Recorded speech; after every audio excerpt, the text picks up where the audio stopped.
रही वाक्य जानी बाप्तिस्म नहीं परित्राण पाइला परे अनेक भाई भौणी माने जानी जानी से माने पाप करुअछंती पापरे निज जीवन को बिताउछंती से माने जानिछंती मद पीवा उचित नुहे तथापि अनेक भाई भौणी माने मद पियंती से माने जानिछंती सिनेमा सीरियल ए सब बंधन रहिबा उचित नुहे तथापि से माने सेही विषय गुड़िक से माने देखंती अनेक जानिछंती आमे नाश पुड़िया गुटिका ये सब खाइबा उचित नुहे तथापि से माने कौन करती से सब करिबा पई से माने पछगुंचा दियंती नाही आ वास्तव रे एही प्रकार भाई भणी मान विषय रे बाइबल कौन कहे आमे प्रभु को वाक्य रु अल्प समय आमे कथाबार्ता हेबा आज अनेक डिनोमिनेशन अनेक शिक्षक मान अछंती जो माने कहंती आमे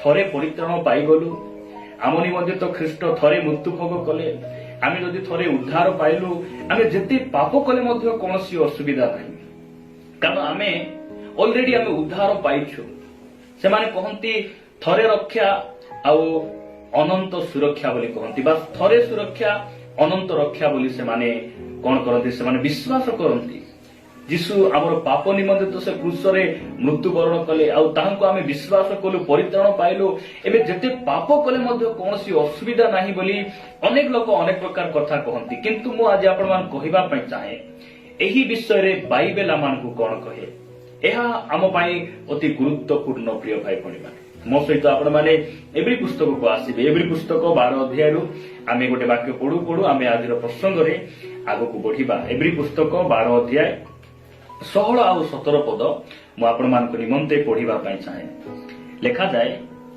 कि ओबा केही पारदारिक एवरी पुस्तक 12 अध्याय 16 आ 17 पद कि ओबा केही पारदारिक बा थरकर खाद्य निमंते आपना ज्येष्ठाधिकार विक्रयकारी जे एसो ताहा परी विधर्माचारी हुए ए विषय रे अति जागृत हुए तुम्भे माने तो जानो जे से परे आशीर्वादर अधिकारी हेबा निमंते इच्छा कले सुधा अग्राह्य हेला पुणी अनुताप करिबा निमंते अश्रुपात सह सजत्न रे चेष्टा कले हे ताहा करिबा पई आउ सुजोग पाइला नाही प्रिय भाई भणी माने आमे एसो आ जाकुबंको विषय आमे जानू एमाने जाला भाई इसहाकंकर पुत्र एमान अटंती दिने एसो क्षेत्ररु से तृषारे क्षुदारे निज घर को फेरुचंती आ सेही समय रे जाकुब रोसई करूथांती आ सेही समय रे एसो कहउचंती मते जेमिति हेले टिके खाइबा को दियो मते मरि गला परि लागुचे एई पुरी समय रे से कोन करूचंती जाकुब तांको सहित चुक्ति करूचंती तुमरो ज्येष्ठ अधिकार मते विक्रय करो मु तुमको खाइबा पई देबी एसो कहउचंती मला परे मोर अधिकार कोन दरकार आ रंगा डाली बोली कहले मुसुरी डाली निमंते से निजर ज्येष्ठाधिकार बोली कहले निजर परित्राण को से कोन करूचंती बिकी देउछंती आज भी अनेक भाई भणी मान अछंती आमे मला परे जदि बंची थाउ थाउ आमे आनंद करिबु नै ऐसो आराम करिबु नै आमे मला परे आ कोन करि परिबा एई प्रकार अनेक भाई भणी मानकर चिंताधारा प्रिय भाई भणी माने थरे परित्राण पाइ गलु आमे जे से परित्राण को आ हरैबु नै एई परि नुहे हमर परित्राण को हराइबार मध्य संभावना रहिछि एठार देखुछु जे थरे तांकर अधिकार को एसो हराउछंती आ केते क्रंदन करी केते अनुताप कले मध्य से अधिकार को से फेरी पाई पारु नाहंती जदि आपण माने एवरी पुस्तक सही एवरी पुस्तक 10 अध्याय को आसीबे 10 अध्याय तार 26 पदरु आमे तळकु जदि आमे देखु लेखा जाए कारण सत्य ज्ञान लाभ कला परे जदि आमे माने स्वेच्छापूर्वक पाप करूथाउ प्रिय भाई भणी माने आमे वाक्य गुडी को आमे ध्यान सहित सुनिबा आमे भलो भाबरे बुझिबा जो द्वारा आमे सेठिरु आमे कोन हेबा मुक्त हेबा सेठिरु आमे बाहरी आसीबा लेखा जाउछि जे सत्य ज्ञान लाभ कला परे जदि आम्भे माने स्वेच्छापूर्वक पाप करुथाउ तेबे पापार्थक बलि आउ अवशिष्ट न थाए। 27 पद लिखा जाए, बरं विचारर एक प्रकार भयंकर प्रतीक्षा और विपक्ष मानकु ग्रासकारी अग्निर प्रचंडता अवशिष्ट थाए। 26 पद लिखा जाउछि जे जानी जानी जने पाप करुथिबा व्यक्ति निमंते पापार्थक बलि आउ न थाए। एई कथा हमें जानबार आवश्यक रहिछि। अनेक भाई भणी मानकर मनोभाव, मु पाप करुथिबि प्रभु को क्षमा मागुथिबि, पाप करुथिबि स्वीकार करुथिबि, एही परि नुहे प्रिय भाई भणी माने। बाइबल एहा हमकु कहे नै जदि जणातरे अजाणतारे आमे कोनोसी पापरे आमे लिप्त अछु, बंधन आमे लिप्त अछु, सेठिरु आमे प्रभुଙ୍କ निकटरे पाप को स्वीकार करी आमे से पाप को छाड़ी देले आमे दया पाइबा, आमे क्षमा पाइबा, आमे उद्धार पाइबा। किंतु जदि आमे जानी जानी पाप करुथिबा, लेखा जाउछि आउरी पापार्थक बलि कोन न थाए, अवशिष्ट न थाए बोली कहले आउ क्षमा न थाए। से व्यक्ति निमंते कोन थाए, प्रचंडर से अग्नि ग्रासकारी से अग्नि कोन करे से व्यक्ति को अपेक्षा थाए। प्रिय भाई भणी माने आमे ए सब वाक्य को आमे बुझिबा आ आमे परमेश्वर को भय करी ताहांकर गोड़ धरी ताहांको निकटवर्ती हेबा। कारण पाप यह गोटे छोट विषय नुहे। जड़े ख्रीष्ट विश्वासी बा कोनोसी मनुष्य पाप सहित खेलिबा उचित नुहे, पाप सहित आमे खेलिबा उचित नुहे। कारण यह बाइबल आमानकु कहे, प्रिय भाई भणी माने प्रभु आमानकु अनुग्रह करंतु, कारण पापर वेतन होछि मृत्यु।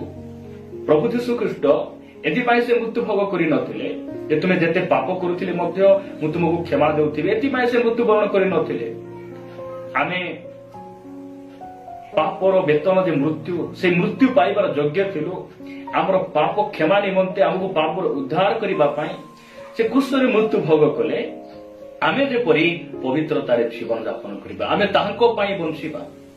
आ जदि आमे जानी जानी पाप करू ताहेले हमको आउ क्षमा न थाए, हमको आवरी दया न थाए।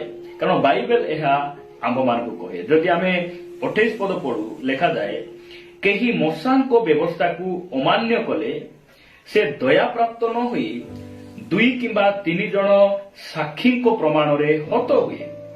तेबे भावी देख जे ईश्वर पुत्र को पददलित करिअछि। काहाकु पददलित करिअछि? ईश्वर पुत्र को। किए?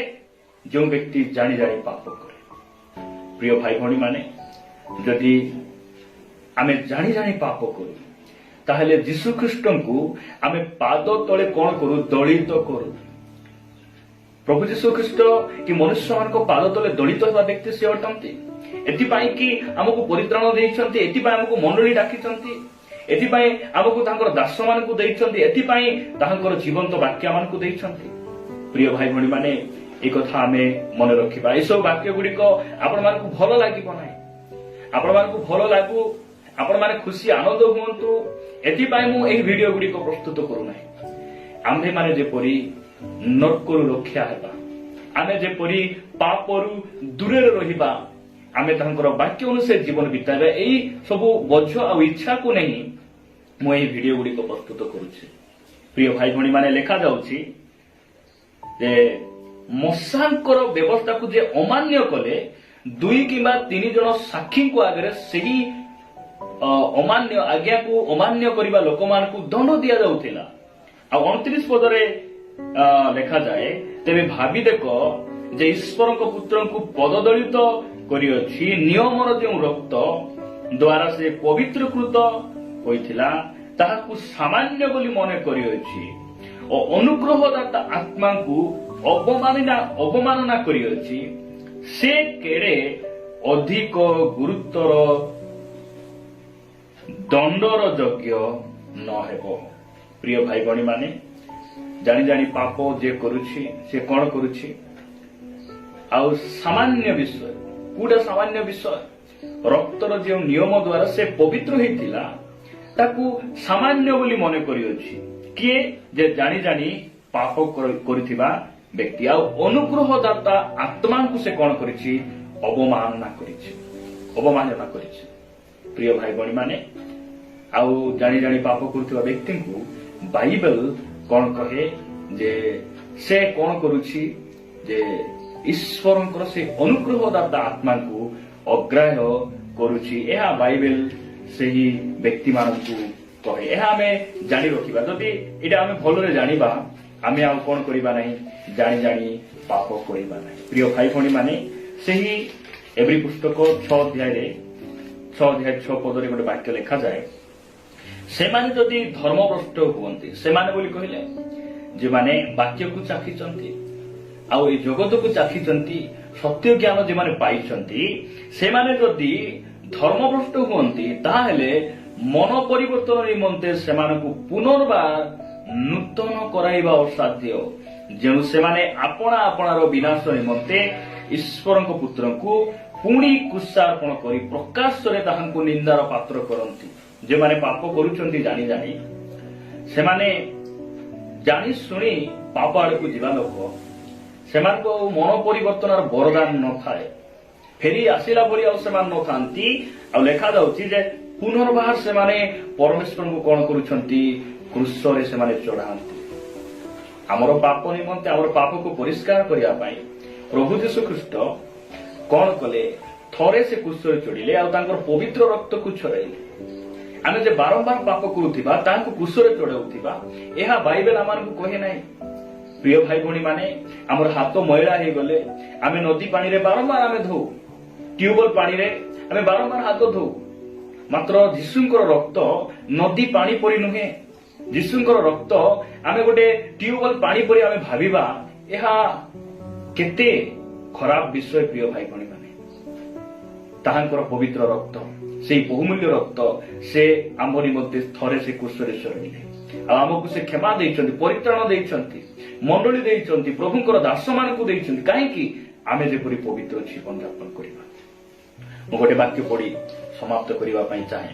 ଲେଖାଯାଏ ସାଧୁ ପିତରଙ୍କ ଦ୍ୱିତୀୟ ପିତର 2 ଅଧ୍ୟାୟ 20 ପଦରେ ଏ ପ୍ରକାର ଲେଖାଯାଏ, ଯେଣୁ ସେମାନେ ଯଦି ପ୍ରଭୁ ଓ ତ୍ରାଣକର୍ତ୍ତା ଯୀଶୁଖ୍ରୀଷ୍ଟଙ୍କ ବିଷୟକ ଜ୍ଞାନ ଦ୍ୱାରା ସଂସାରର ଅସୁଚିତାରୁ ରକ୍ଷା ପାଇ ପୁନର୍ବାର ସେଥିର ବନ୍ଧନରେ ଆବଦ୍ଧ ହୋଇ ପରାସ୍ତ ହୁଅନ୍ତି, ତାହାହେଲେ ସେମାନଙ୍କ ପ୍ରଥମ ଦଶା ଅପେକ୍ଷା ଶେଷ ଦଶା ଅଧିକ ମନ୍ଦ ହେବ। ଜାଣି ଜାଣି ପାପ କରୁଥିବା ବ୍ୟକ୍ତିମାନଙ୍କୁ ବାଇବେଲ ଏହି ପ୍ରକାର କଥା କହେ। ଆମେ ଏସବୁ ବିଷୟ ମନେ ରଖିବା।